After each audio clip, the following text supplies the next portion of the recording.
In this video, I'll show you how to turn off SafeSearch if it's not letting you disable it. First, open an internet browser and make sure you're signed in to your Google account. SafeSearch can only be turned off when you're logged in. Once signed in, click on your profile icon in the top right corner. Then scroll down and select SafeSearch. From here, you should be able to set it to off. If you can't change the setting or it's locked, look for a padlock symbol on the page. A padlock usually means your account is being managed by someone else. This is common if you're under 18. To fix this, go to familylink.google.com in the address bar and sign into your Google account.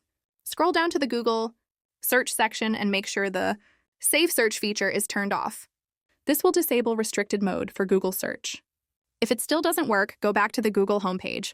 Click on your profile icon and sign out. Then sign in with another Google account that's set to an age of at least 16. Once you do this, you should be able to turn off SafeSearch without any issues. And that's all there is to it. Thanks for watching.